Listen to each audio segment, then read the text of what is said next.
कि भारतीय संघीय व्यवस्था में तनाव क्या होता है। आप देखोगे कि अगर इतना बड़ा देश होगा, इतनी सारी विविधताएं होंगी, अलग अलग धर्म, अलग अलग भाषा, अलग अलग जाति के लोग रहेंगे एक जगह, ठीक है, तो दिक्कत तो आएगी आएगी। तो देखो, तो पिछले पृष्ठों में हमने पढ़ा कि संविधान ने केंद्रों को बहुत अधिक शक्तियां प्रदान की हैं। हमारा केंद्र सशक्त है, मतलब अगर देखा जाए कि दो तरह की सरकार है हमारे यहाँ भारत में, संघ में।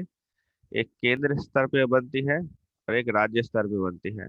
तो केंद्र को ज्यादा ताकत दी गई है। हमने कल देखा था इसमें कि बहुत सारे प्रावधान ऐसे हैं जिसमें केंद्र को ज्यादा ताकत दी गई है, जैसे कि आर्टिकल 3 हो गया, ठीक है।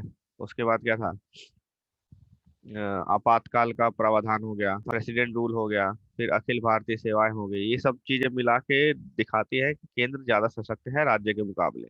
वित्तीय शक्तियां हो गई, फाइनेंस को लेके, पैसे को लेके ज्यादा ताकत किसके पास है? केंद्र के पास है। आय के साधन किसके पास ज्यादा है? केंद्र के पास ज्यादा है। कमाने के साधन किसके पास ज्यादा है? केंद्र के पास ज्यादा है। तो जो ज्यादा कमाएगा वैल्यू उसी की होगी। तो केंद्र ज्यादा सशक्त है, ठीक है।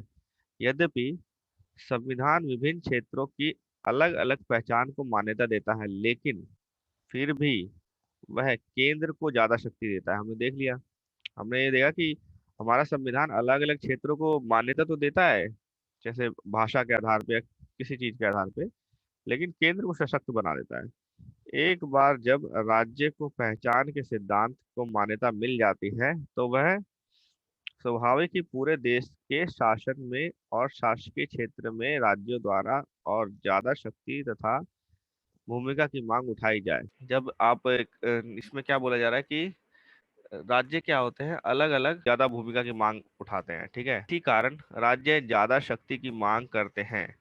समय समय पर राज्यों ने ज्यादा शक्ति और स्वायत्ता की मांग उठाई है। राज्य चाहते हैं कि हमें और शक्ति मिले, चाहे वित्तीय हो, चाहे आपातकाल को लेके हो। ये क्या होता है, केंद्र और राज्यों के बीच में संघर्ष और विवादों का जन्म होता है। तो इसी इसी वजह से संघर्ष और टकराव होता है दोनों के बीच में, केंद्र और राज्य के बीच में संघर्ष और टकराव होता है। केंद्र और राज्य अथवा विभिन्न राज्य के आपसी कानून विवादों का समाधान न्यायपालिका करती है। अगर दोनों में कोई टकराव होता है कानून को लेके तो समाधान करेगी न्यायपालिका करेगी। लेकिन स्वायत्ता की मांग एक राजनीतिक सवाल है जिसे आपसी बातचीत द्वारा ही हल किया जाना चाहिए। तो सजेशन दिया है कि भाई जो स्वतंत्रता की मांग है, जैसे कि अपने लिए खुद, स्वायत्ता मतलब ऐसा नहीं कि स्वतंत्र अलग हो जाना। स्वायत्ता मतलब होता है अपने लिए खुद शासन चलाना, मतलब ज्यादा से ज्यादा अधिकार अपने पास रखना, ठीक है। तो उसके लिए जो मांग हो रही है वो एक राजनीतिक सवाल है और उसके लिए उसको बातचीत से हल करना चाहिए। अब उसके बाद अगला टॉपिक है केंद्र और राज्य में संबंध। तो इस वाले टॉपिक में आपने संघवाद में आपने देखा कि संघवाद की परिभाषा क्या है, ठीक है। संघवाद के मूल प्रावधान कौन कौन से हैं जो कि हर संघ में होने ही चाहिए। देखो, भारत का संघवाद और अमेरिका का संघवाद या जर्मनी का संघवाद अलग अलग है, ठीक है। कुछ ना कुछ डिफरेंस है सब में, लेकिन जो मूल है, जो सब में ही होना चाहिए, वो कौन कौन से हैं वो तो हमने पढ़ लिया था। उसके बाद क्या था कि संघवाद में, हमारे भारत के संघवाद में क्या क्या प्रावधान दे रखे हैं, हमारा संघवाद में केंद्र ज्यादा सशक्त कैसे है, उसके क्या क्या प्रावधान है, फिर तनाव क्यों होता है, ठीक है। ये टॉपिक हो गए। इसके बाद है केंद्र और राज्य में संबंध। तो संविधान तो एक फ्रेमवर्क है, एक ढांचा है, लेकिन राजनीति की इस पे जो मेन, जो ईंट गारा सुर्खी चूना बढ़ाने का मतलब मेन काम कौन करता है, वो राजनीति की वास्तविकता द्वारा होता है कि किस तरह की राजनीति देश में चल रही है, उसी तरह वो काम करेगा। केंद्र और राज्य का संबंध उसी तरह काम करेगा।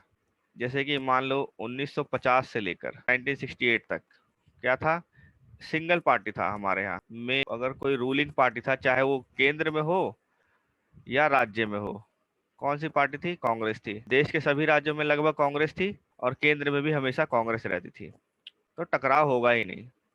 टकराव क्यों होगा? जब सेम पार्टी दोनों जगह है, टकराव कम होगा। लेकिन इसके बाद क्या हुआ, 1969 के बाद क्या हुआ कि कुछ राज्यों में नॉन कांग्रेस पार्टी आ गई और यहाँ से मामला बिगड़ना शुरू हुआ, या चेंज होना शुरू हुआ। बिगड़ना नहीं कह सकते, चेंज होना शुरू हुआ, परिवर्तन शुरू हुआ। ठीक है, जब तक तो एक ही पार्टी थी राज्य में भी और केंद्र में भी, ठीक है। दिल्ली में भी वही सरकार बैठी है और बिहार में भी उसी के आदमी बैठे हैं, तो टकराव कम हुए।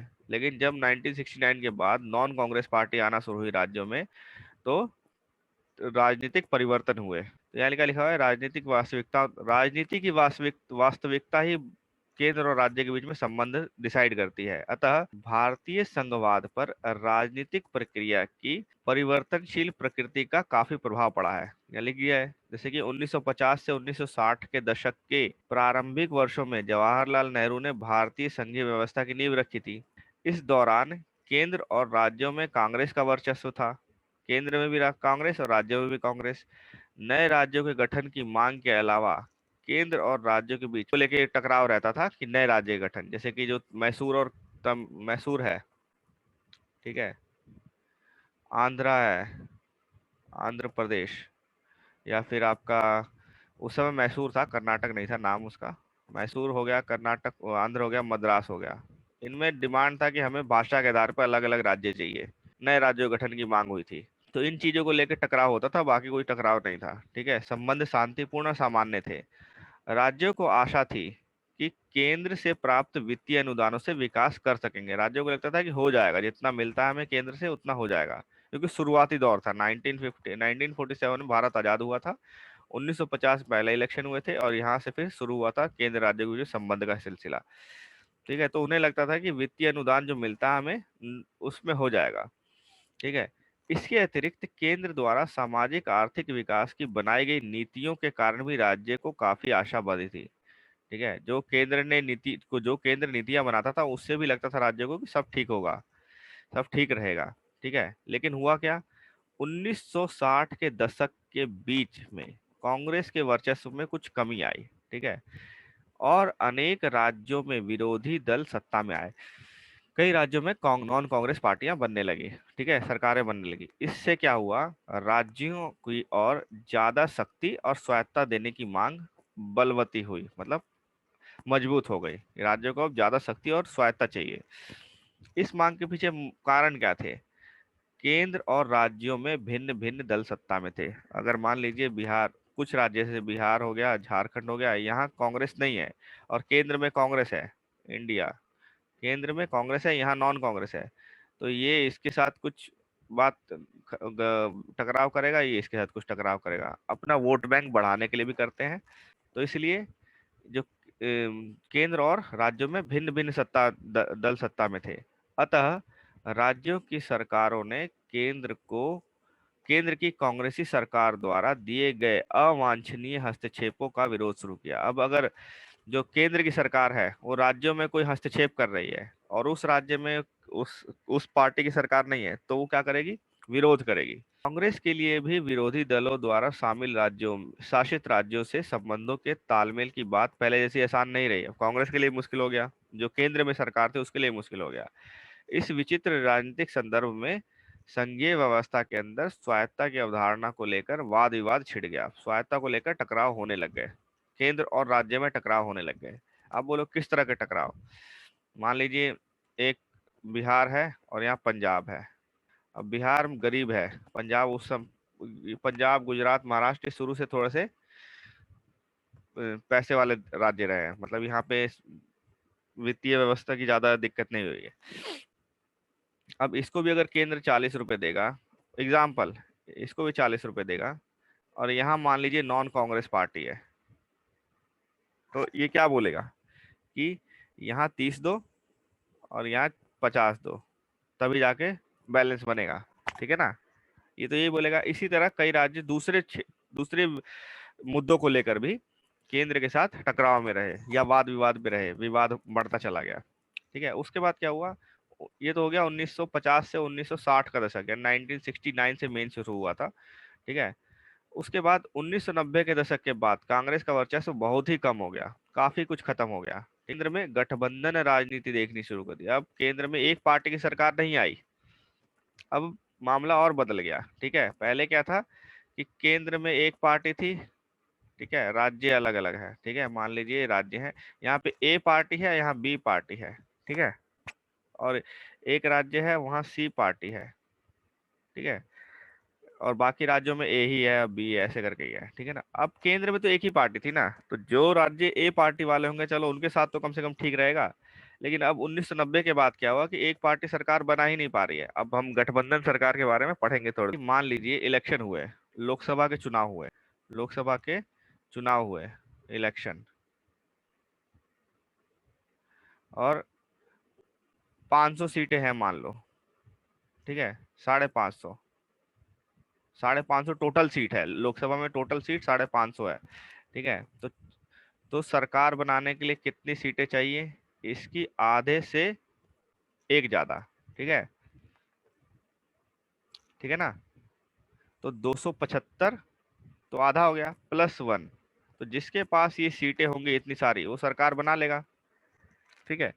मान लीजिए ए को मिले 230, बी को मिले 50, ठीक है, सी को मिले 30, और डी पार्टी को मिले ऐसे करके 20 सीट, ऐसे करके मिले। तो अब सरकार तो कोई नहीं बना पा रहा इसमें से, इसके 230 है, होनी चाहिए थी कितनी, 276, 275 +1 सरकार बनाने के लिए, गवर्नमेंट बनाने के लिए, लेकिन किसी के पास नहीं। तो क्या करेगा, ए बी पार्टी से समझौता कर लेगा कि भाई आप भी हमारे साथ सरकार में शामिल हो जाओ, ठीक है। तो ये किस तरह की सरकार हो गई, गठबंधन सरकार हो गई। अब मान लो ये बी मना कर देता है कि मैं नहीं आ रहा, तो ये क्या करेगा, सी के पास जाएगा, 260 हुए तो सी प्लस इसको भी ले आएगा डी, इस तरह वो जोड़ तोड़ करके सरकार बनाएगा ताकि 276 लोग उसके सपोर्ट में आ जाए। तो इसे क्या बोलते हैं, गठबंधन सरकार बोलते हैं, गठबंधन सरकार हो गया। तो 1990 के बाद एक्चुअली क्या हुआ कि अब कोई पार्टी सरकार बना नहीं पा रही है, किसी के पास उतना वोट मिल ही नहीं रहा है। तो देखा 90 में क्या हुआ, गठबंधन राजनीति शुरू हुई। अब गठबंधन राजनीति शुरू होगी तो मामला और पेचीदा हो जाएगा, ठीक है। अभी क्या था कि केंद्र के अंदर एक राजनीतिक दल था, तो वो अब कम से कम केंद्र के लिए और उन राज्यों के लिए तो सही फैसले लेगा जो कि जिसमें वो सरकार है, लेकिन अब क्या, गठबंधन सरकार है। अब ए पार्टी, जैसे मान लीजिए केंद्र में ए के पास इतनी सीटें हैं, ठीक है, बड़ी पार्टी ए है, फिर बी है, फिर सी है, ठीक है, ए बी सी डी, 4 पार्टियों ने सरकार बना रखी है, ये ज्यादा बड़ी पार्टी है, लेकिन फिर भी क्या सारे फैसले ये ले सकती है, सबसे तो पूछना पड़ेगा इसको को, जब सब हाँ बोलेंगे, यस बोलेंगे, तभी तो फैसला लेगा वो, ठीक है ना। तो अब मान लीजिए डी के और भी 2 राज्य हैं जहाँ पे डी की पार्टी है, समझ लो, डी जो डी पार्टी है उसकी सरकार 2 राज्यों में भी है। तो अब कोई ऐसा फैसला जो इन राज्यों के अगेंस्ट चल जाएगा, तो ले ले ही नहीं पाएगा पूरा केंद्र कभी भी, समझ रहे हो। अब डी क्या था, डी पार्टी यहां से भी विरोध कर रही थी और अब अंदर से भी विरोध कर रही है। मान लीजिए 28 राज्य हैं, ठीक है, 28 राज्यों में इलेक्शन हुए और यही 4 पॉलिटिकल पार्टियां हैं, मान लीजिए आसान करने के लिए बोलता हूँ कि पूरे भारत में 4 ही पॉलिटिकल पार्टियां हैं, ऐसे तो बीसीओ इलेक्ट पॉलिटिकल पार्टियां हैं, लेकिन मैं अभी एग्जांपल ले रहा हूँ, 4 ही है पूरे भारत में। 28 में से 7 राज्य ऐसे हैं जहां डी जीत गया है, डी पार्टी ने सरकार बना ली। फिर लोकसभा 7 में बना लिया, लोकसभा में भी चुनाव हुए, मतलब केंद्र में भी चुनाव हुआ है, वहां भी डी पार्टी की वजह से ही सरकार बनी, ए और डी ने मिलकर सरकार बनाई। ए के पास पूरा नहीं हो रहा था 276, तो डी से मांगा उसने, डी ने दे दिया। तो लोकसभा चुनाव में भी डी पार्टी की वजह से केंद्र में सरकार बनी। अब इस 7 राज्य जहां डी पार्टी की सरकार थी, यहां से तो अगर किसी मुद्दे को लेकर विरोध कर सकती है, अब वो अंदर से भी विरोध कर सकती है। जैसे मान लीजिए लालू यादव या जेडीयू की पार्टी है, ठीक है, जेडीयू बिहार में है वो, ठीक है, और जेडीयू यहाँ भी, ये भी है, केंद्र में भी जेडीयू है, कुछ सीटें जेडीयू की लोकसभा में भी है सरकार बनाने के लिए। अब जेडीयू क्या कर सकता है, बिहार के लिए अंदर से भी दबाव डलवा सकता है, यहाँ से भी दबाव डालेगा अंदर से। तो ये राजनीतिक में परिवर्तन हो रहा है, राजनीति में परिवर्तन हो रहा है। केंद्र और राज्य संबंध में जो लेटेस्ट परिवर्तन जो था, यही था कि गठबंधन राजनीति होने लग गई। अब केंद्र उतना शक्तिशाली नहीं रहा कि किसी भी राज्य को जब चाहे कुछ बदलाव कर दे। अब गठबंधन राजनीति में ए के पास अब उतनी ताकत नहीं रही भाई, अगर वो ज्यादा कुछ करेगा तो ये डी क्या करेगा, अपना सपोर्ट खींच लेगा और सरकार गिर जाएगी। तो पहले क्या था, केंद्र सशक्त था और कोई भी किसी भी राज्य में कोई भी चेंजेस कर सकता था, या किसी को भी कितना अनुदान देना है नहीं देना सब डिसाइड कर सकता था। गठबंधन सरकार में क्या होता है कि फैसले धीरे लिए जाते हैं, मतलब उसको डी को भी मनाना है, बी को भी मनाना है। मान लीजिए 3 पार्टियां हैं केंद्र में, लोकसभा में सरकार बनाने में, तो उसको तीनों को मनाना है या चारों को मनाना है, तो फैसले धीरे लिए जाएंगे। लेकिन वो फैसले क्या होते थे, कुछ गलत फैसले नहीं ले सकते फिर केंद्र, क्योंकि सबको मना के उसको फैसला लेना है। जैसे आज की डेट में क्या है, अच्छा। आज जो है आपकी लोकसभा में 300 कुछ सीटें हैं, सिर्फ बीजेपी के पास 303 सीटें हैं। किसी भी राज्य के लिए कोई फैसला ले सकता है, लेकिन हाँ, वो ऐसे ही फैसला ले तो सकता है, लेकिन प्रेशर उसके ऊपर भी होता है कि उसको जवाब देना पड़ता है। मीडिया है, लोग हैं, जनता है, सवाल सब पूछते हैं। राज्यों में भी विभिन्न राष्ट्रीय और क्षेत्रीय दल सत्तारूढ़ हुए हैं, तो इससे राज्यों का राजनीतिक कद बढ़ा और विविधता का आदर हुआ और एक मजे हुए संघवाद की शुरुआत हुई। अभी संघवाद मजबूत है कि 1950 में संघवाद मजबूत था भारत में, कैसे बता सकते हो? 1950 में संघवाद मजबूत था कि अभी 2021 में संघवाद मजबूत है? अब क्या है कि अलग अलग, पहले क्या था, सिर्फ एक पार्टी थी राज्य में भी और केंद्र में भी, तो वो उस समय केंद्र सशक्त था, तो संघवाद कमजोर हो गया। अलग होने नहीं दिया जाएगा, लेकिन बातें अलगाववाद चलेगी। और जब कुछ राज्य मजबूत हो जाए, जैसे अब क्या है कि वेस्ट बंगाल है, अब अगर केंद्र कितना भी मजबूत हो जाए, कितने भी उससे करे, वेस्ट बंगाल के ऊपर अपना पूरा दबदबा नहीं कर सकता। ठीक है, तमिलनाडु हो गया, जो साउथ इंडिया के स्टेट है, जो दक्षिण भारत के स्टेट्स हैं, वहां भी रीजनल पार्टियां, क्षेत्रीय पार्टियां ही आती है। ठीक है, तो उनका अपना वर्चस्व बना हुआ है, उनका अपना पावर हो गया उनके पास। पावर किससे मिलती है? किसी भी पॉलिटिकल पार्टी को पावर मिलती है जनता से। जनता फुल सपोर्ट उसको पावर करेगी, तो चाहे वो केंद्र हो चाहे वो राज्य हो, वो अपने आप ही पावरफुल हो जाएगा। समझ रहे हो ना? तो अब क्या है, राज्यों में अलग अलग पॉलिटिकल, अलग अलग राजनीतिक पार्टियां आ रही हैं, केंद्र में अलग राजनीतिक पार्टियां हैं। तो इससे क्या हो रहा है कि राज्यों के पास क्या हुआ है, उनका कद बढ़ गया है। ठीक है, विविधता का आदर होने लगा है, और इससे क्या हो रहा है, मजे हुए संघवाद की शुरुआत, मतलब एक पावरफुल या फिर एक पेचीदा संघवाद की शुरुआत हुई है। इस तरह दूसरे दौर में स्वायत्ता का मामला राजनीतिक रूप से सरगर्म हुआ है। समय समय पर अनेक राज्यों और राजनीतिक दलों ने राज्यों को केंद्र के मुकाबले ज्यादा स्वायत्ता देने की, अलग होने की बात नहीं कर रहा हूं, स्वायत्ता मतलब ज्यादा अधिकार देने की या अपने लिए ज्यादा काम करने का अधिकार देने की मांग उठाई है। और दलों के लिए स्वायत्ता को अलग अलग मतलब, अब स्वायत्ता के अलग अलग मतलब हो सकते हैं। कैसे? कभी कभी इन मांगों के पीछे यह इच्छा होती है कि शक्ति विभाजन को राज्यों के पक्ष में बदला जाए और राज्यों को ज्यादा और महत्वपूर्ण अधिकार दिए जाए। समय समय पर अनेक राज्य, जैसे कि तमिलनाडु, पंजाब, वेस्ट बंगाल, और जो अलग अलग राजनीतिक दल, जैसे द्रमुक राजनीतिक दल, अकाली राजनीतिक दल, ये सब दलों के नाम, इन्होंने क्या कहा है, स्वायत्ता की मांग की है, ज्यादा शक्ति, ज्यादा पावर दे दी जाए उनको। दूसरा क्या है, ये एक अन्य मांग ये है कि राज्यों के पास आय के स्वतंत्र साधन होने चाहिए और संसाधनों पर उनका नियंत्रण होना चाहिए। संसाधन पर उनका नियंत्रण क्या होता है, संसाधन क्या होता है, जैसे झारखंड है, झारखंड स्टेट के लिए संसाधन क्या है, खनिज, कोयला, लोहा, ये संसाधन है। तो इस तरह कई तरह के संसाधन होते हैं, उसका नियंत्रण राज्य क्या कह रहा है, उन्हीं के पास होना चाहिए। इससे इसे क्या कहते हैं, वित्तीय स्वायत्ता कहते हैं। तो सेकंड, पहला शक्ति था, दूसरा क्या हो गया, वित्तीय हो गया, वित्तीय स्वायत्ता। ठीक है, 1977 में क्या हुआ, पश्चिम बंगाल की वामपंथी सरकार ने, अब ये वामपंथी सरकार क्या होता है, ये हम हिस्ट्री में पढ़ेंगे, कैसे कैसे अलग तरह की समाजवाद, पूंजीवाद, वामपंथी, क्या क्या चीजें होती हैं। समाजवाद पढ़ा है ना, समाजवाद जैसा ही वामपंथी होता है, मतलब इसी मुद्दे, इसी विचारधारा पे वामपंथ काम करता है। समाजवाद क्या होता है कि समाज में जो बंटवारा होगा संसाधनों का, वो बराबर होगा। तो वामपंथी सरकार है बिहार, पश्चिम बंगाल में जो वामपंथी सरकार थी, सीपीआई, जिसको हम सीपीआई बोलते हैं, नाम है उसका, कम्युनिस्ट पार्टी ऑफ इंडिया। इसने क्या किया, केंद्र राज्य संबंधों को पुनर्भाषित करने के लिए एक दस्तावेज प्रकाशित किया। तमिलनाडु और पंजाब की स्वायत्ता की मांगे भी ज्यादा वित्तीय अधिकार हासिल करने की मंशा छुपी हुई है। ठीक है, तो पहला क्या, शक्ति, दूसरा वित्तीय शक्ति, तीसरा क्या है, स्वायत्ता की मांग का तीसरा पहलू है प्रशासकीय शक्तियों से संबंधित है। अब राज्यों का प्रशासनिक तंत्र मजबूत बनाया जाए। इसके अतिरिक्त स्वायत्ता की मांग संस्कृति और भाषाओं के मुद्दे से भी जुड़ी हुई है।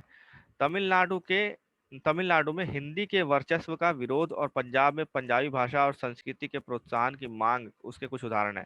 जैसे कई बार बात चलती है कि हिंदी भाषा को राष्ट्रीय भाषा बना देनी चाहिए, हर हर क्षेत्र में पढ़ाया जाना जरूरी कर देना चाहिए। तो उससे क्या होगा, जो साउथ इंडिया, जो दक्षिण भारत के स्टेट्स हैं या फिर जो नॉर्थ ईस्ट के स्टेट्स हैं, अरुणाचल प्रदेश, तमिलनाडु, वो क्या करेंगे, वो तो विरोध करेंगे करेंगे। ठीक है, तो चौथा क्या होगा, भाषा के आधार पे विरोध शुरू होता है और इसके लिए मांग उठती है कि भाई हमारी भाषा को भी महत्व दो। कुछ राज्य ऐसा महसूस करते हैं कि हिंदी भाषी क्षेत्रों का अन्य क्षेत्रों पर वर्चस्व है। दरअसल 1960 के दशक में तो कुछ राज्यों में हिंदी को लागू करने के लिए आंदोलन भी हुए थे। इनके पास शक्तियां कम है, लेकिन फिर भी इंपॉर्टेंट पावर दी गई है। अब सबसे इंपॉर्टेंट चीज है, जो केंद्र और राज्य के बीच में जो लड़ाई है या जो भी विवाद चलता है, उसमें एक एक और इम्पोर्टेंट कारण है राज्यपाल। ठीक है, राज्यपाल बहुत इंपॉर्टेंट पर्सन होता है एक राज्य के अंदर, महामहिम। ठीक है, कोई भी फैसले, कोई भी कानून, कोई राज्य अगर कोई कानून बना रहा है तो वो कानून जब तक कानून नहीं माना जाएगा, जब तक राज्यपाल साइन ना कर दे। और राज्यपाल की नियुक्ति कौन करता है? केंद्र। केंद्र किसी को भी उठा के राज्यपाल बना सकता है, वैसे बनाता नहीं है किसी को भी उठा के, लेकिन बना सकता है, क्योंकि कोई क्वालिफिकेशन नहीं चाहिए इसके लिए, कोई मतलब इसके लिए संविधान में ये नहीं बोला गया कि हाँ इसको हाई कोर्ट का जज होना चाहिए, सुप्रीम कोर्ट का जज होना चाहिए, रिटायर्ड जज होना चाहिए। विवाद होता रहता है, राज्यपाल की जो भूमिका है उसको लेकर केंद्र और राज्य के बीच में हमेशा ही विवाद होता है। राज्यपाल निर्वाचित पदाधिकारी नहीं होता। निर्वाचित मतलब वो चुना हुआ नहीं होता, एक होता सेलेक्टेड और एक होता इलेक्टेड। ठीक है, इलेक्टेड मतलब निर्वाचित, जिसका चुनाव होता है। सेलेक्टेड मतलब जिस नियुक्ति की जाती है, तो इसकी नियुक्ति होती है। सेलेक्टेड होता है, किसी को किसी एक को सेलेक्ट करके और राज्यपाल बना दिया जाता है। तो अधिकतर राज्यपाल सेना निवृत्त सैन्य अधिकारी होते हैं, या लोक सेवक होते हैं, जैसे आईएएस आईपीएस होते हैं, या राजनीतिज्ञ होते हैं जो पहले कभी पॉलिटिशियन रहे हैं। राज्यपाल की नियुक्ति केंद्र सरकार द्वारा होती है, नियुक्ति की जाती है इसकी, निर्वाचित नहीं होता, नियुक्ति होती है। कौन करता है नियुक्ति? केंद्र सरकार करती है। अतः राज्यपाल के फैसलों का अक्सर राज्य सरकार के कार्यों में केंद्र सरकार के हस्तक्षेप के रूप में देखा जाता है। मान ले राज्यपाल ने कोई फैसला लिया, ठीक है, तो कई बार इसको वो उस राज्य की सरकार केंद्र का हस्तक्षेप मानती है। वो कहते हैं कि ये राज्यपाल ने केंद्र के कहने पे किया, ये केंद्र हस्तक्षेप कर रही है हमारे फैसलों में। जब केंद्र और राज्य में अलग अलग अलग दल सत्तारूढ़ होते हैं, मतलब केंद्र में किसी और पॉलिटिकल पार्टी की है और राज्य में कोई और पॉलिटिकल पार्टी सरकार में है। मान लीजिए यहाँ पे बीजेपी है केंद्र में, और राज्य में से भी वेस्ट बंगाल में टीएमसी है। तो जब अलग पार्टी होती है दोनों जगह, तब राज्यपाल की भूमिका और ज्यादा विवादास्पद बन जाती है। केंद्र राज्य संबंधों से जुड़े मसलों की पड़ताल के लिए केंद्र सरकार, अब ये इंपॉर्टेंट है, ठीक है, ये पीटी के लिए भी और मेंस के लिए भी। केंद्र और राज्य के जो संबंध हैं उसको लेकर जो भी मसले हैं उनकी जांच पड़ताल के लिए आयोग कमेटियां बनती थी, कि केंद्र और राज्यों के बीच में संबंध है वो कैसे हैं, उनमें क्या क्या खामियां हैं, और हम उसमें कैसे सुधार करें। ठीक है, इसलिए कमेटी आयोग बनते हैं। तो 1983 में, इंपॉर्टेंट ये डेट, ये ईयर याद रखना, 1983 में एक आयोग बनाया गया था, इसका नाम था सरकारिया आयोग। जो चेयरमैन थे उनका नाम था जस्टिस रंजीत रंजीत सिंह सरकारिया, याद कर लेना नाम को, ठीक है ना। तो 1983 में एक आयोग बनाया, सरकारिया आयोग। इनके चेयरमैन थे जस्टिस रंजीत सिंह सरकारिया, जज हैं ये, जज थे उस समय। इस आयोग ने 1998 में, ये भी याद करना कि रिपोर्ट कब सबमिट हुई थी, कि बीपीएससी ने या किसी ने पूछा था। ठीक है, 1983 में आयोग बना था। उसने लगभग 15 साल बाद, लगभग 15 साल के बाद अपनी रिपोर्ट सबमिट करी और सिफारिश की। क्या क्या सिफारिशें थी? कई पॉइंट पे सिफारिश करी थी। राज्यपाल की नियुक्ति को लेकर भी सिफारिश करी थी। उसने कहा था कि राज्यपाल की जो नियुक्ति होनी चाहिए अनिवार्य तथा निष्पक्ष होकर ही की जानी चाहिए। मतलब राज्यपाल की नियुक्ति निष्पक्ष होनी चाहिए, क्योंकि राज्यपाल बहुत इंपॉर्टेंट पद होता है। ठीक है, एक और कारण से राज्यपालों की शक्ति और भूमिका विवादास्पद हो जाती है। क्यों? एक कारण और है। दूसरा कारण क्या है? संविधान के सर्वाधिक विवादास्पद प्रावधानों में से एक, जो संविधान में जितने प्रावधान है उसमें सबसे ज्यादा जो विवादास्पद है वो है अनुच्छेद 356।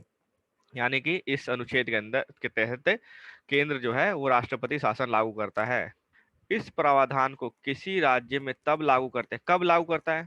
जब उस राज्य का शासन संविधान के उपबंधों के अनुसार नहीं चलाया जाता, मतलब संवैधानिक रूप से अगर शासन नहीं चलाया जा रहा है राज्य में तो करेगा।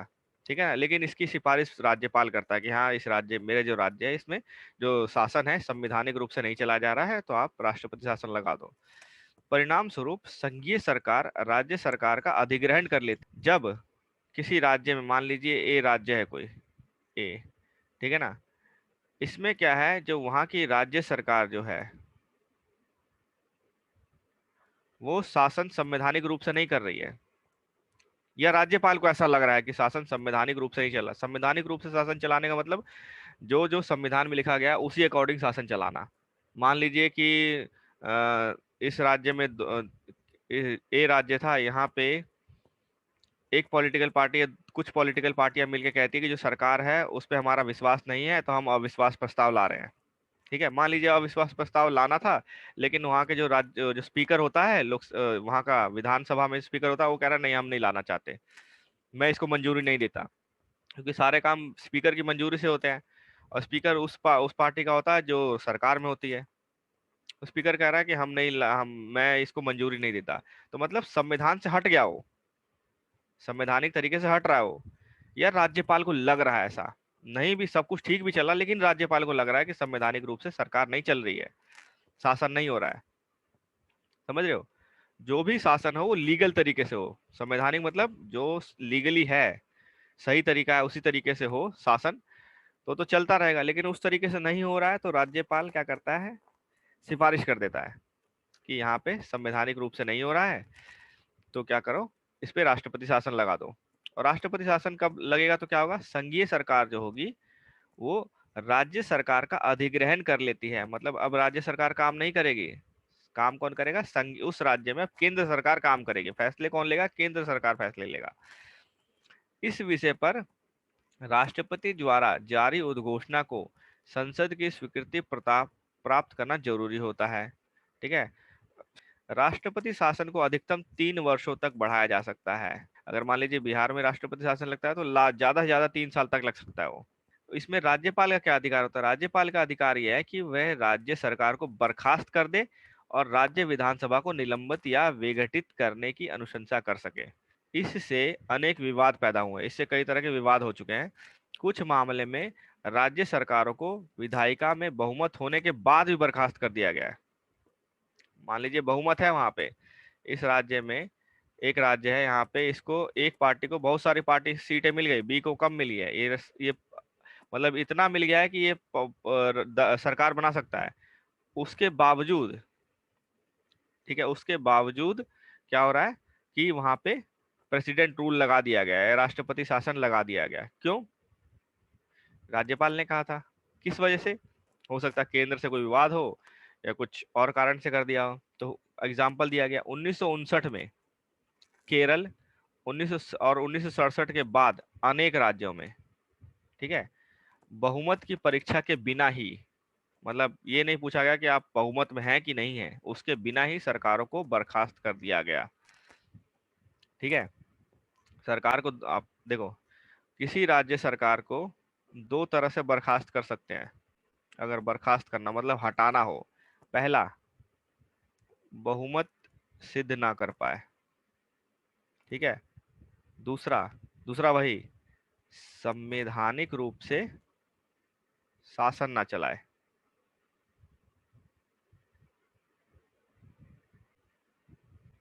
न करना, ठीक है, बहुमत न होना।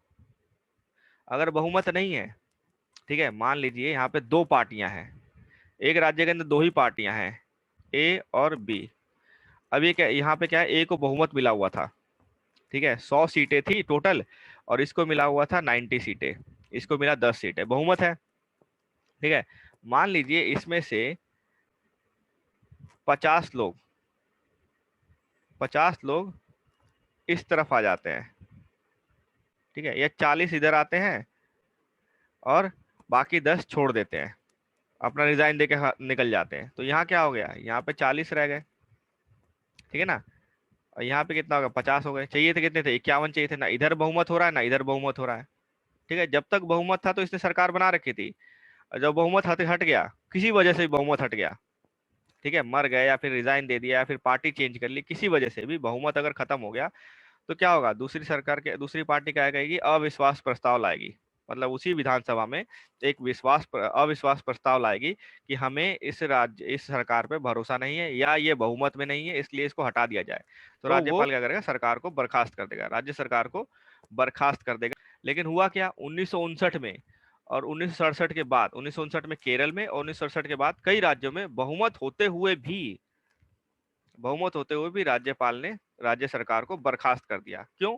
दूसरे पॉइंट को लेके, उसने दूसरे मुद्दे को लेकर बर्खास्त कर दिया कि जी यहाँ की जो सरकार है वो संवैधानिक रूप से शासन नहीं कर पा रही है, ठीक है, तो इनको बर्खास्त किया जाना चाहिए। लेकिन ये कौन डिसाइड करेगा कि शासन जो संवैधानिक रूप से ही हो रहा है कि नहीं हो रहा? ये राज्यपाल को ही दे दिया पावर। इसके लिए कोई पूछताछ नहीं किया राज्यपाल। राज्यपाल कहेगा नहीं नहीं हो रही है तो नहीं हो रही है, ठीक है, और वो आगे सिफारिश कर देगा। अब राष्ट्रपति केंद्र सरकार को देगा, केंद्र सरकार फिर देखेगा कि सही में नहीं हो रही कि नहीं हो रही है, संवैधानिक रूप से शासन हो रहा है कि नहीं हो रहा सही में।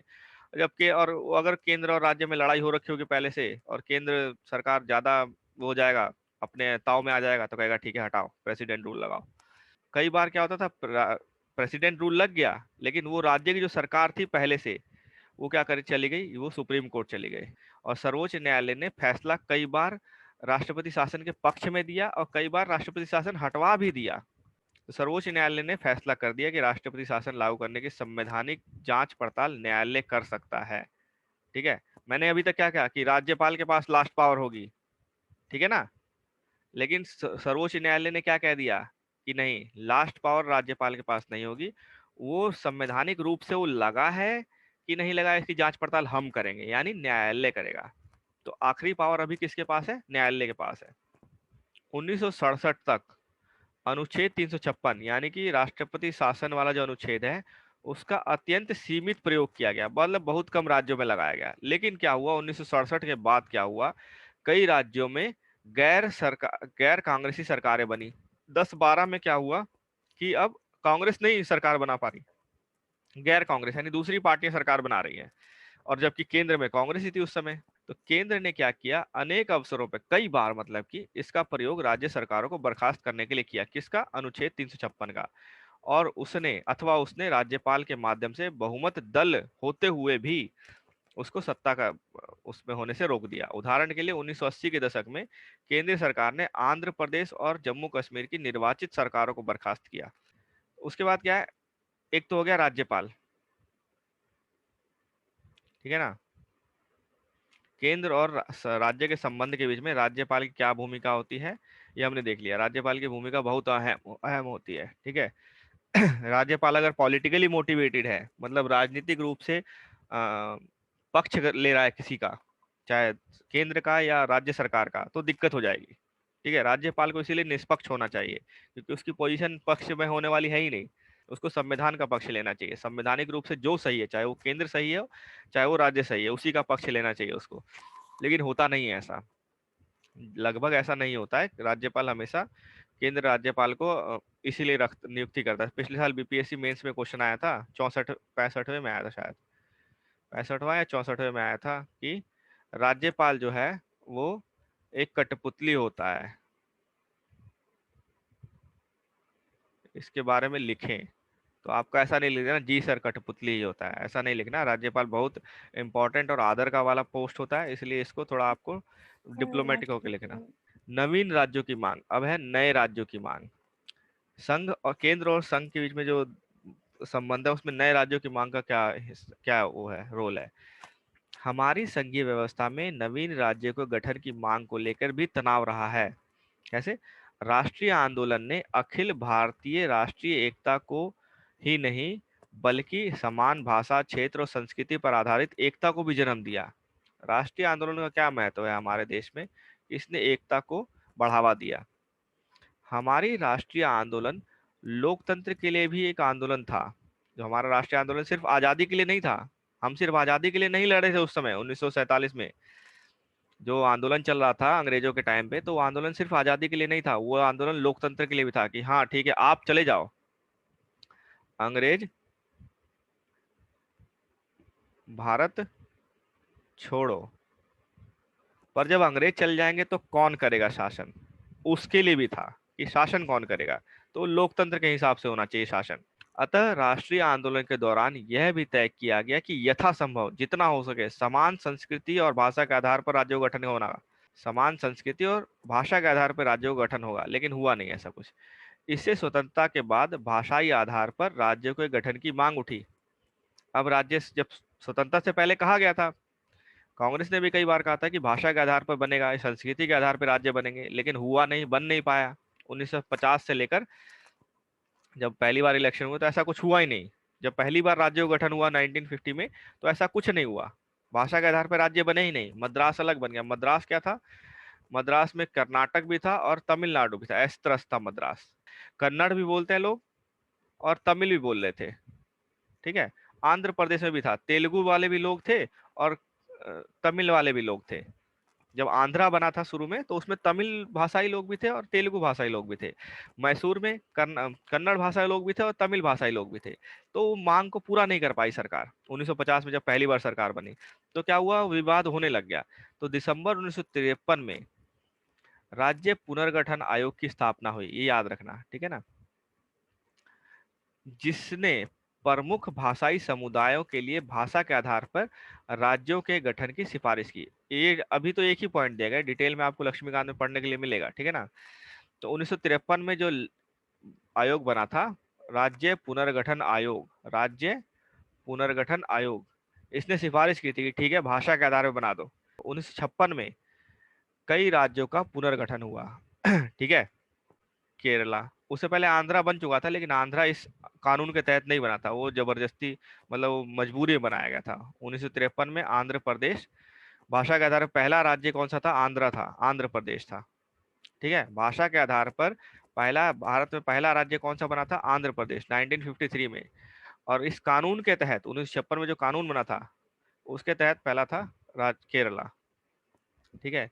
इससे भाषाई आधार पर राज्यों के गठन की शुरुआत शुरू हो गई, ठीक है।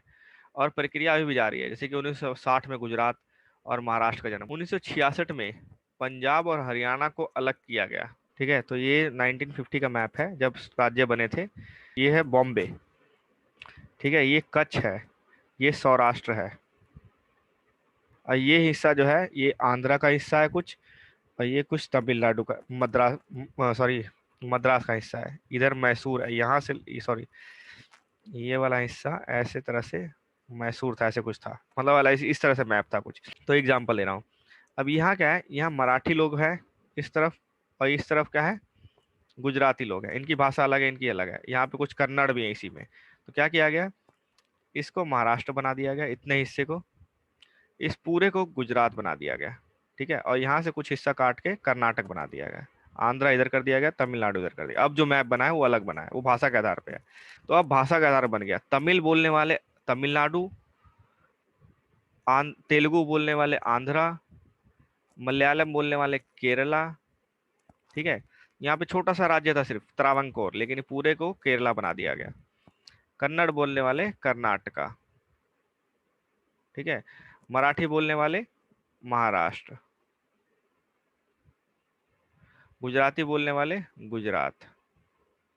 बाद में पूर्वोत्तर के राज्यों का भी पुनर्गठन हुआ, जैसे मणिपुर, त्रिपुरा, मेघालय, मिजोरम, अरुणाचल प्रदेश, इनका जन्म हुआ भाषा के आधार पर। तो केंद्र और राज्यों के संबंध के बीच में भाषा का भी इंपॉर्टेंट रोल रहा और अभी भी चल रहा है। जैसे कि कुछ बड़े राज्यों का विभाजन 2000 में किया गया है, मध्य प्रदेश, उत्तर प्रदेश और बिहार। मध्य प्रदेश से छत्तीसगढ़ अलग हुआ, उत्तर प्रदेश से उत्तराखंड अलग हुआ और बिहार से झारखंड अलग हुआ, और ये स्टेट्स बनाए गए, ठीक है।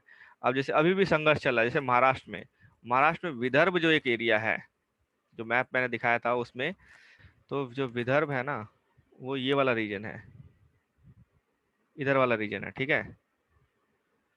ये विदर्भ है, महाराष्ट्र है पूरा, इसमें ये रीजन जो है ये विदर्भ रीजन है। तो ये अलग मांग कर रहा है अपनी। फिर है राज्य के अंदर विवाद।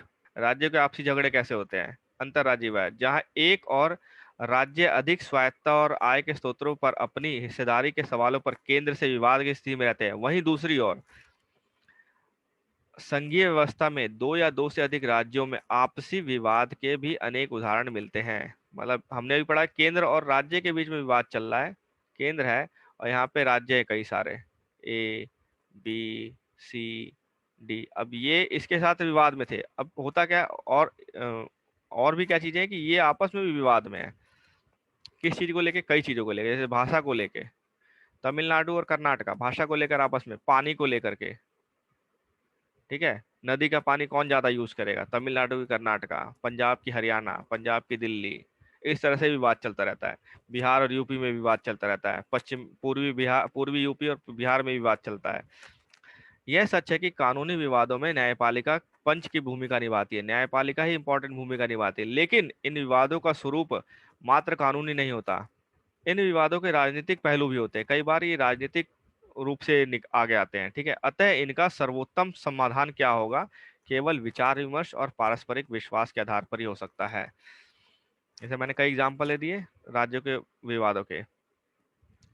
आमतौर पर दो प्रकार के गंभीर विवाद होते हैं, इनमें से एक है सीमा विवाद। ठीक है, राज्य पड़ोसी राज्यों के भूभाग पर अपना दावा पेश करता है। मतलब एक राज्य ये है और दूसरा राज्य ये बोलता है मेरा यहाँ तक है, ये बोलता है मेरा यहाँ तक है। ठीक है, यद्यपि राज्यों की सीमाओं का निर्धारण भाषाई आधार पर किया गया है, लेकिन सीमावर्ती क्षेत्रों में से एक से अधिक भाषा बोलने वाले लोग हैं। तो अतः इस विवाद को केवल भाषाई आधार पर नहीं सुलझाया जा सकता। ऐसा एक पुराना विवाद है महाराष्ट्र और कर्नाटक का, बेलगाम को लेकर। मणिपुर और नागालैंड के बीच में सीमा विवाद है, महाराष्ट्र और कर्नाटक के बीच में है, मणिपुर और नागालैंड के बीच में है। पंजाब और हरियाणा से अलग करने के बाद कुछ क्षेत्रों को लेकर सीमावर्ती विवाद चले, जैसे कि बल्कि राजधानी चंडीगढ़ को लेकर विवाद हुआ है कि चंडीगढ़ किसकी राजधानी रहेगी। जैसे अभी क्या विवाद चल रहा है, हैदराबाद किसकी राजधानी रहेगी।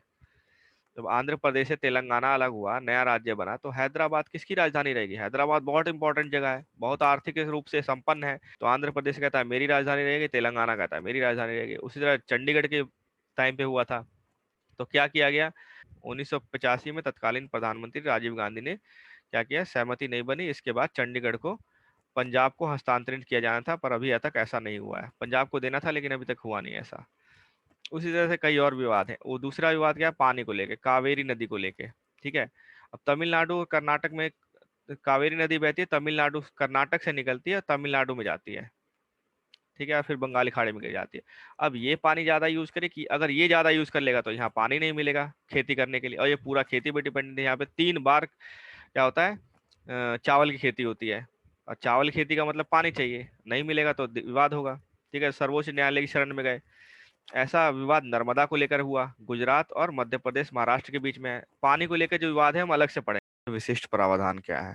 ठीक है, भारतीय संघवाद की सबसे नायाब विशेषता, अगर पूछा जाए कि भारतीय संघवाद की सबसे नायाब विशेषता क्या है, मतलब कि अगर कोई दूसरी कंट्री है, जैसे मान ली यूएसएसआर है, ठीक है, या फिर अमेरिका या फिर जर्मनी, वहाँ का संघवाद और हमारे संघवाद में सबसे इम्पोर्टेंट डिफरेंस क्या है?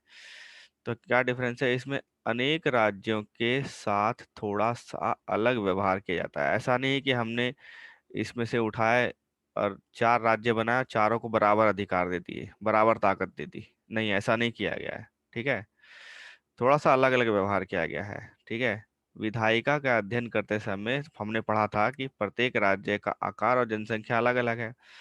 हमारे यहाँ क्या है, जैसे कि जम्मू कश्मीर, गोवा इतना छोटा सा है। ठीक है, अरुणाचल प्रदेश बड़ा है, यूपी और बड़ा है। ठीक है, केरला बहुत छोटा है।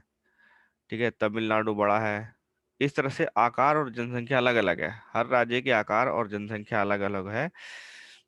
उन्हें राज्यसभा में असमान प्रतिनिधित्व प्रदान किया गया। मतलब इसकी अगर मान लीजिए बिहार की बात करें तो यूपी की बात करें तो इसकी तरफ से अराउंड 31 मेंबर होते हैं राज्यसभा में, लेकिन गो सिक्किम की बात करें तो एक मेंबर होगा राज्यसभा में। तो देखिए इस पिक्चर में राज्यसभा और लोकसभा की सीट्स का वितरण दिया गया है। तो राज्यसभा में जिसके जितने ज्यादा मेंबर होंगे उसका उतना ज्यादा वर्चस्व रहेगा। तो अलग अलग राज्यों का अलग अलग आकार और अलग अलग जनसंख्या होने के कारण उसका प्रतिनिधित्व जो है राज्यसभा में, मतलब राज्यसभा में उस स्टेट की कितनी सीटें रहेंगी वो अलग अलग है। जहाँ छोटे से छोटे राज्य को न्यूनतम प्रतिनिधित्व अवश्य प्रदान किया गया है, जैसे सिक्किम हो गया उसको एक है, गोवा एक है, इस तरह कई राज्यों को एक एक दिया गया है। ठीक है, जो बड़ा स्टेट है यूपी बिहार, वहां से ज्यादा मेंबर राज्यसभा में बैठेंगे। वहीं इस व्यवस्था से यह भी सुनिश्चित किया जाता है कि बड़े राज्यों को ज्यादा प्रतिनिधित्व मिल सके। एक तो हो गया राज्यसभा में प्रतिनिधित्व, इस मामले में अलग है थोड़ा सा हमारा संविधान। संघवाद, भारतीय संघवाद इस मामले में अलग है। दूसरा क्या है, शक्ति के बंटवारे की योजना के तहत संविधान प्रदत्त शक्तियां सभी राज्यों को समान रूप से प्राप्त है, लेकिन कुछ राज्यों के लिए उनकी विशिष्ट सामाजिक और ऐतिहासिक परिस्थितियों के अनुरूप संविधान कुछ विशेष अधिकारों की व्यवस्था करता है। कुछ राज्य क्या है ना कि उनका ऐतिहासिक और सामाजिक परिस्थितियां बाकी राज्यों से अलग है। ठीक है, मान लीजिए नॉर्थ ईस्ट के जो राज्य है, नागालैंड हो गया, नागालैंड का ऐतिहासिक और सामाजिक परिस्थितियां बिहार से अलग होंगी, अलग है, बहुत अलग है। ठीक है, तो इसलिए कुछ राज्यों को भारतीय संविधान ने विशिष्ट अधिकार भी दिए हैं। ऐसे अधिकतर कहाँ पे, पूर्वोत्तर के राज्यों में, जैसे कि असम, नागालैंड, अरुणाचल प्रदेश, मिजोरम, यहाँ के लिए है, जहाँ विशिष्ट इतिहास और संस्कृति वाली जनजातीय बहुल जनसंख्या निवास करती है। यहाँ के निवासी अपना संस्कृति और इतिहास बनाए रखना चाहते हैं। नागालैंड के लोग हैं, वो चाहते हैं हम अपनी संस्कृति को बना के रखें। आपने 370 तो सुना ही है। आर्टिकल 370 क्या है, विशिष्ट प्रावधान है जम्मू कश्मीर के लिए। लेकिन एक जम्मू कश्मीर भी इकलौता राज्य नहीं है जिसके लिए अलग से प्रावधान दिए गए हैं। उसके बाद 371 आर्टिकल है, उसके अंदर कम से कम 8 से 10 राज्य हैं। कौन कौन से? अनुच्छेद 371। बहरहाल ये प्रावधान इस क्षेत्र के कुछ भागों में अलगाववाद और सशस्त्र विद्रोह को रोकने के लिए सफल नहीं हो सके। ये दिया किस लिए गया था? ताकि जैसे नागालैंड में लोग कह रहे हैं कि हमारा आपके साथ इतना मिलता जुलता नहीं है, तो हमें अलग राज्य चाहिए। तो कौन कौन से, जैसे पहाड़ी राज्य हो गया, हिमाचल प्रदेश हो गया, ठीक है, आंध्र प्रदेश, गोवा, गुजरात, महाराष्ट्र, सिक्किम, तेलंगाना, ये सब राज्य भी हैं। इनको भी 371 आर्टिकल के तहत विशिष्ट प्रावधान दिए गए हैं। ठीक है, तो कुछ राज्यों को सबको बराबर अधिकार नहीं दिया गया। पहला क्या किया गया, प्रतिनिधित्व ऊपर नीचे कर दिया गया, कम ज्यादा कर दिया गया। छोटे राज्यों को कम प्रतिनिधित्व दिया गया, बड़े राज्यों को ज्यादा दिया गया। उसके बाद क्या गया, शक्तियों का बंटवारा जब किया गया, उसमें कुछ विशिष्ट और सामाजिक ऐतिहासिक परिस्थितियों को देखते हुए कुछ विशिष्ट प्रावधान दे दिए गए 371 आर्टिकल के अंदर कुछ राज्यों को, जैसे गुजरात, गोवा, महाराष्ट्र, आंध्र प्रदेश, सिक्किम, तेलंगाना, फिर ऊपर से नॉर्थ ईस्ट के जो राज्य हैं, पूर्वोत्तर राज्य हैं, उनको। समझ रहे हो? तो बाकी जगह संघवाद में ऐसा नहीं है। बाकी जगह संघवाद में क्या है कि बराबर बराबर बांटा गया है। हमारे यहाँ पहले तो केंद्र और राज्यों के साथ अलग अलग हो गया। केंद्र और राज्यों में केंद्र को शक्तिशाली कर दिया गया, फिर राज्यों में भी अलग अलग राज्यों को अलग अलग अधिकार, अलग अलग पावर दे दी गई। ठीक है, अब अगला क्या है, जम्मू कश्मीर। जम्मू कश्मीर का तो आपको पता है, 370 आर्टिकल के तहत जम्मू कश्मीर को विशिष्ट स्थिति प्रदान की गई, लेकिन 2019 में दिसंबर में हट गया था। ठीक है ना, 370 आर्टिकल का जो बाकी एक प्रोविजन को छोड़ के, 370 का अनुच्छेद के पहले को छोड़ के, पहले पार्ट को छोड़ के बाकी सब हटा दिया गया है। मतलब वो जो विशिष्ट परिस्थिति थी वो अब खत्म कर दी गई है। ठीक है, तो ये वाला अब लागू नहीं होता। जम्मू कश्मीर एक विशाल क्यों किया गया? पहले क्योंकि एक बहुत बड़ा देशी रियासत था। आप देखोगे इसका साइज तो बहुत बड़ा था। ठीक है, और जब पाकिस्तान में शामिल होने के टाइम पे इसके पास एक विकल्प था कि हिंदुस्तान में रहे, पाकिस्तान में रहे, या फिर अलग रहे। लेकिन स्वतंत्रता के बाद क्या हुआ था, पाकिस्तान ने कब्जा करना चाहा, तो वहाँ के जो महाराजा थे हरि सिंह, उन्होंने भारत के साथ समझौता कर लिया और भारत में शामिल हो गए थे। ठीक है, जम्मू कश्मीर के महाराजा ने भारत का चयन किया था युद्ध के बाद, युद्ध के समय। लेकिन वो दिक्कत क्या है कि यहाँ पे जम्मू कश्मीर में जो राजा था, महाराजा था, वो है हिंदू। वो था उस समय हिंदू, हरि सिंह। और जनसंख्या क्या है, जनसंख्या मुस्लिम है। ठीक है, मेजोरिटी जनसंख्या क्या थी, मुस्लिम थी। और इसका जो हिंदू राजा था, इसका रिकॉर्ड भी खराब था थोड़ा सा। तो इस वजह से यहाँ तनाव था बहुत ज्यादा। कुछ बहुत लोग चाहते थे पाकिस्तान में रहे या फिर अलग रहे, लेकिन यहाँ के राजा ने कहा कि हम हिंदुस्तान में रहेंगे। तो अधिकांश मुस्लिम बहुल राज्यों ने, जब बंटवारा हो रहा था, तो मुस्लिम बहुल राज्य जो थे उन्होंने पाकिस्तान का चयन किया, पर जम्मू कश्मीर एक अपवाद था, उन्होंने हिंदुस्तान का चयन किया था। इस परिस्थिति में संविधान में उन्हें काफी ज्यादा स्वायत्ता प्रदान की गई। ये डर था वहाँ के लोगों को कि हम मुस्लिम, हमारे यहाँ सभी मुस्लिम लोग हैं ज्यादा से ज्यादा, और ये भारत एक हिंदू बहुल देश बन गया है, मतलब लगभग सभी हिंदू हैं, तो हमारे साथ अन्याय ना हो कभी भविष्य में जाके। तो इसलिए उस समय जो पंडित जवाहरलाल नेहरू, ये सब जो देश के नेता थे, उन्होंने क्या किया, उनको ऑप्शन दे दिया। ठीक है, कि ठीक है, आपको एक पावर दे दी जाती है आर्टिकल 370 के तहत कि केंद्र सूची और समवर्ती सूची के विशेष किसी विषय पर संसद द्वारा कानून बनाने और उसे जम्मू कश्मीर में लागू करने के लिए इस राज्य की सहमति आवश्यक है। बाकी राज्यों में क्या है कि अगर सूची एक में आर्टिकल 7 के सूची 1 में जिसपे केंद्र कानून बना सकता है, उस पर अगर केंद्र कानून बनाता है तो बिहार में वो लागू होगा। अगर केंद्र ने कानून बना दिया तो बिहार में वो लागू, सभी राज्यों में लागू होगा, लेकिन कश्मीर में लागू करवाने के लिए उसको कश्मीर से परमिशन लेनी पड़ेगी। लेकिन ये अब नहीं है, 370 अब नहीं रहा, ये विशिष्ट प्रावधान खत्म हो गया। हाँ, तो विशिष्ट प्रावधान दिया क्यों था? इसीलिए दिया गया था, भारतीय संघवाद की क्या कहते हैं, अलग सामाजिक और ऐतिहासिक परिस्थिति को देखते हुए विशिष्ट प्रावधान दिए गए कुछ राज्यों को। यह अन्य राज्यों की स्थिति से भिन्न है, कश्मीर की बात कर रहा है। अन्य राज्यों के लिए 3 सूचियों द्वारा किया जाता है, शक्ति विभाजन किया जाता है। ठीक है, जम्मू कश्मीर के संबंध में केंद्र सरकार को सीमित शक्तियां प्राप्त है, केंद्र के पास पावरफुल उतनी उतनी पावर नहीं रहती। केंद्र सूची और समवर्ती सूची में वर्णित शक्तियों का वहां प्रयोग करने के लिए राज्य सरकार की सहमति लेनी पड़ती है। इससे जम्मू कश्मीर राज्य को ज्यादा स्वायत्तता प्राप्त मिल जाती है। मतलब जम्मू कश्मीर अब वहाँ की राज्य सरकार से केंद्र पूछ के काम कर रही है, मतलब वहाँ का राज्य सरकार जो है वो ज्यादा पावरफुल हो गई है। तो ये सब जम्मू कश्मीर का जो भी दिया हुआ है ये अब लागू नहीं हो रहा। ठीक है, तो इसको इतना पढ़ने डिटेल में जाने की जरूरत नहीं है। देखिए, राष्ट्रपति ने जम्मू कश्मीर सरकार की सहमति से अब तक 2 संवैधानिक आदेश जारी किए हैं, जिसके अंतर्गत इन सूचियों में वर्णित अधिकतर शक्तियों को राज्य में लागू किया जा सका है। परिणाम स्वरूप जम्मू कश्मीर का एक अलग संविधान और ध्वज जरूर है। अब जम्मू कश्मीर का संविधान भी अलग था और एक उसका झंडा भी अलग, ध्वज भी अलग है, पर संघीय और समवर्ती सूची के विषयों पर राज्य के कानून बनाने की संसदीय शक्ति को अब पूरी तरह से स्वीकृति मिल गई है। मतलब धीरे धीरे करते करते केंद्र ने लगभग सभी सूचियों पर कानून बनाने के लिए स्वीकृति मिल गई थी। लेकिन अब क्या गया, अब पूरा 370 को हटा दिया गया। तो मतलब 370 का काफी कुछ पोर्शन हटा दिया गया, पूरा 370 नहीं हटा है। 370 काफी, 2 और 3, 2 सब आर्टिकल थे हट गए, पहला आर्टिकल अभी रहता है। इसके अतिरिक्त जम्मू कश्मीर और अन्य राज्यों में एक ये अंतर है कि राज्य सरकार की सहमति के बिना जम्मू कश्मीर में आंतरिक अशांति के आधार पर आपातकाल लागू नहीं किया जा सकता। आपको बिहार में आपातकाल, अरुणाचल प्रदेश में आपातकाल, कहीं आपातकाल लगाना है तो केंद्र सरकार लगा सकती है, लेकिन जम्मू कश्मीर में नहीं लगा सकती थी। ठीक है, अब लगा सकती है, लेकिन संघ सरकार जम्मू कश्मीर में वित्तीय आपात स्थिति लागू नहीं कर सकती, अब कर सकती है। राज्य के नीति निर्देशक तत्व यहाँ लागू नहीं होते, अब होते हैं। यहाँ यह बताना भी जरूरी है कि भारतीय संविधान के संशोधन 368 के तहत राज्य सरकार की सहमति से ही जम्मू कश्मीर में लागू हो सकते हैं, अब बिना उसके लागू हो सकते हैं। मतलब पहले क्या था, हर कानून, कोई भी कानून लागू करवाना है, कुछ भी उसको करवाना है तो राज्य सरकार की सहमति जरूरी होती थी। लेकिन अभी क्या है, 370 को हटा दिया गया, अब उस जम्मू कश्मीर क्या हो गया, अब जम्मू कश्मीर के 2 डिवीजन कर दिए गए, एक जम्मू कश्मीर रह गया और एक लद्दाख हो गया। और दोनों क्या है, केंद्र शासित प्रदेश है अभी फिलहाल।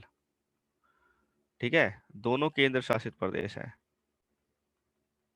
तो दोनों डायरेक्ट किसके अंदर होंगे, उपराज्यपाल के अंदर। इसका अपना उपराज्यपाल होगा, इसका अपना उपराज्यपाल होगा, और एक इस उपराज्यपाल के थ्रू कौन रूल करेगा, केंद्र रूल करेगा। समझ रहे हो? तो अभी पूरी तरह से केंद्र के अंडर आ गया, अब इसमें कोई राज्य सरकार नहीं रहा। अनेक लोगों की मान्यता यह है कि संघीय व्यवस्था में शक्तियों का औपचारिक और समान विभाजन संघ की सभी इकाइयों पर समान रूप से लागू होना चाहिए। मतलब ज्यादा लोग मानते हैं कि संघीय व्यवस्था कैसी होनी चाहिए कि जितनी भी एक संघ की इकाइयां हैं, मतलब इकाई मतलब जितने राज्य हैं, उनमें समान पावर देनी चाहिए, ताकत सबको समान देनी चाहिए। ठीक है, अतः जब भी ऐसे विशिष्ट प्रावधानों की व्यवस्था संविधान में की जाती है तो उसका विरोध भी होता है। जब बोला गया था 370 के लिए या 371 के लिए, तो विरोध भी हुआ था कि आप कुछ राज्यों को अलग पावर की, ज्यादा पावर के विशिष्ट प्रावधान क्यों दे रहे हो। इस बात की भी शंका होती है कि ऐसे विशिष्ट प्रावधान उस क्षेत्र में अलगाववादी प्रवृत्तियां मुखर हो सकती हैं। अतः इन विशिष्ट प्रावधानों को लेकर कुछ विवाद भी है, मतलब कि कुछ लोग इसको सपोर्ट करते हैं, विशिष्ट प्रावधानों को, कोई कहीं नहीं किया जाता सपोर्ट।